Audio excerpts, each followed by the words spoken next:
Greetings, good day. Welcome to today's collection of top news stories from Zeer News 24.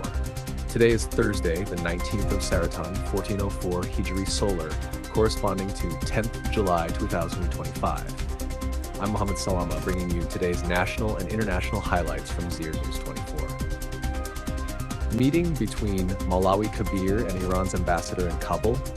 Acting Minister for Refugees and Repatriation, Maulawi Abdul Kabir, discussed the situation of Afghan refugees with Iran's ambassador, Ali Reza Bigdeli. Warning from the Norwegian Refugee Council. The council reports that the return of over 1 million Afghans from Iran has overwhelmed the humanitarian aid system. Afghan refugees in Tajikistan have been given a 15-day deadline to leave the country. Israeli attacks in Gaza have killed at least 55 Palestinians by midday, including children waiting for food aid in Deir al-Balah. Details of the reports: refugees and repatriation.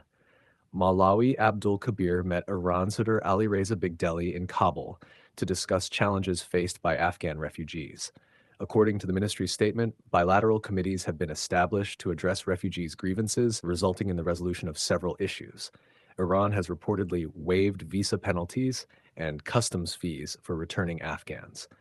A proposal was also discussed to allow Afghans access to their funds via embassies. Maulawi Kabir stressed the need for voluntary return and urged timely attention from Iranian authorities to refugee problems. Norwegian Refugee Council. The council states that Iran's forced deportation policies have led to massive returns of Afghan refugees, straining Afghanistan's fragile humanitarian system. Jacopo Caretti, head of NRC in Afghanistan, said many returnees had lived long-term in Iran, some even born there, and now return with little to no belongings. They face urgent needs like shelter, clean water, food, legal documentation, education, and healthcare. He warned that if the situation continues, over 3 million could return by the end of 2025. The global community, he urged, must not turn a blind eye. UNAMA's concerns. The United Nations Assistance Mission in Afghanistan, UNAMA, expressed concern over the Taliban's new media directive, which restricts political programming. UNAMA warns it promotes fear, censorship, and undermines media freedom. The directive, issued in February 2025, mandates that all political content, guests, and viewpoints must be approved by the Taliban prior to broadcast.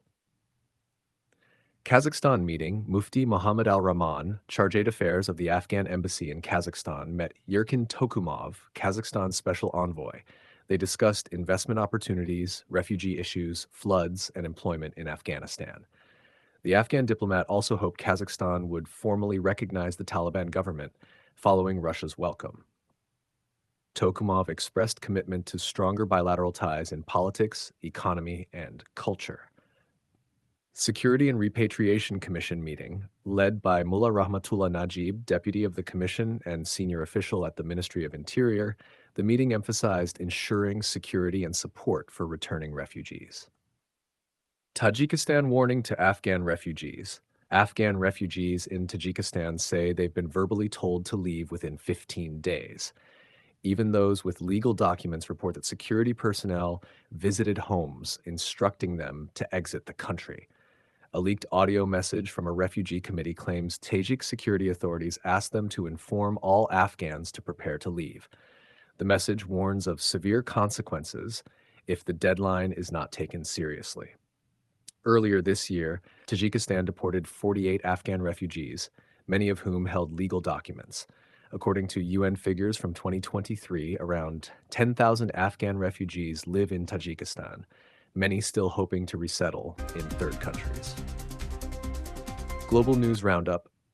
Israeli attacks on Gaza. At least 55 Palestinians were killed today in Israeli airstrikes, including children waiting for food aid in Deir al-Balah. Reports show that over 100 people were killed in just the past 24 hours. In Khan Yunis, 6 children and multiple civilians died in overnight strikes on tents and makeshift homes. Witnesses said the bombing came without warning, burying many in their sleep. Over 100 newborn babies in Gaza are at risk due to lack of medical supplies. 2 main hospitals, Al-Shifa and Nasser, warned of imminent collapse due to fuel shortages. More than 1,500 healthcare workers have been killed so far, and only 19 hospitals remain partially functional. According to Gaza's health ministry, 57,575 Palestinians have been killed and over 136,000 wounded since the war began. India bridge collapse. In Gujarat, a portion of the Gambhira Bridge collapsed over the Mahisagar River, killing at least 10 people. Some vehicles were left dangling at the edge. Rescue teams continue to search for more victims.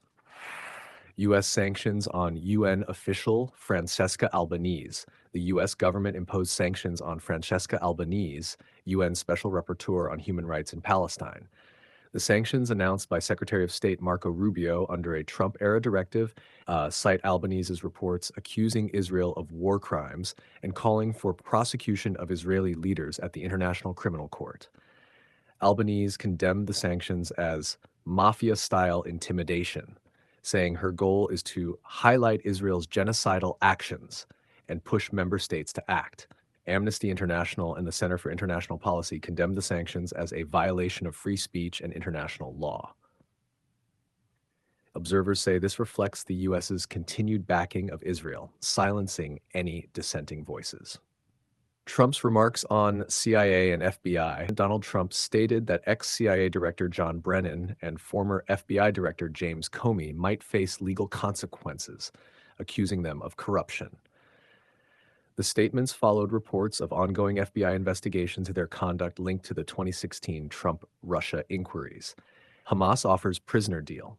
Hamas expressed willingness to release 10 Israeli captives as part of ceasefire negotiations, but says talks are stalled due to Israeli intransigence. Meanwhile, Israel killed 74 people in Gaza in a single day. Talks are ongoing, with focus on aid access, Israeli troop withdrawal, and guarantees for a lasting truce.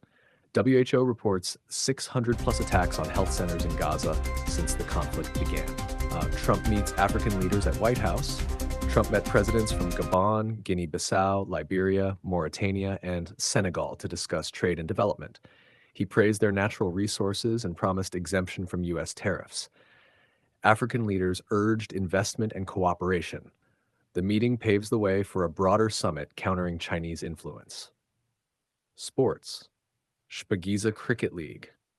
The 10th Shpagiza League starts on 19th July 2025 in Kabul, featuring 5 teams and lasting until 1st August.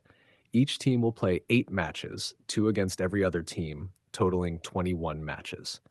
Match fees: national players, 35,000 Afghanish per game, domestic players, 20,000 Afghanish per game. Last year's teams include Amo, Bandi Amir, Boost, Misainak, and Spingar. Gulbuddin Naib has been appointed captain of Delhi Capitals for the Global T20 League, a proud moment for Afghan cricket. Foot tournament in Gore. The summer futsal tournament began in Ferozko, with 10 teams competing.